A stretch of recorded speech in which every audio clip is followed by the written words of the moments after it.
موجود علامہ اسلام کی دنیا بھر کی جامعات کی طرح جامعہ کراچی میں بھی طلباء و طالبات نے ریلی نکالی اور اب سے کچھ دیر پہلے یہاں پر پروٹیسٹ بھی کیا گیا. نہ کہ صرف اسلامی جمعیت طلباء نے بلکہ امامیہ اسٹوڈنٹ آرگنائزیشن نے بھی یہاں پر جو ہے ایک پروٹیسٹ رکھا ہے. اور اس پروٹیسٹ کا مقصد صرف اور صرف یہی ہے کہ کولمبیا میں کے جو اسٹوڈنٹس ہیں ان کے ساتھ اظہار یکجہتی اور ساتھ ہی ساتھ غزہ میں جو مسلمانوں پر ظلم کے پہاڑ توڑے جا رہے ہیں, ظلم و بربریت جاری ہے, اس کے خلاف آواز بلند کرنا ہے.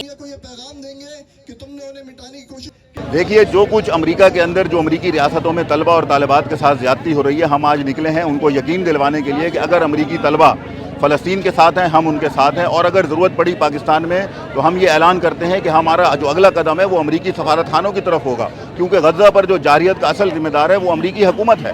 ہم سمجھتے ہیں کہ اس جارحیت کو بند ہونا چاہیے, اور یہی مطالبہ ہمارے جو طلبہ اور طالبات امریکی ریاستوں میں کر رہے ہیں, ہم اس کی حمایت کرتے ہیں.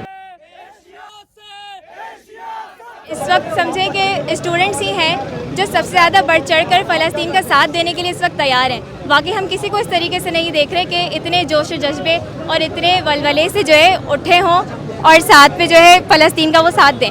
اس طریقے سے ہم نے کسی کو نہیں دیکھا ہے ابھی تک. اور طالب علم جو ہیں وہ اس وقت چاہتے ہی ہیں کہ فلسطین کا پورا ساتھ دیا جائے. ہم گورنمنٹ کو جگانا چاہتے ہیں کہ اٹھے, خدا کا واسطہ ساتھ دیں, فلسطین کا کوئی ایکشن لیں تاکہ پتہ چلے کہ پاکستان فلسطین کے ساتھ کھڑا ہے. ورنہ ہم کہاں نظر آ رہے ہیں؟ ہم فلسطین کے ساتھ نہیں نظر آ رہے.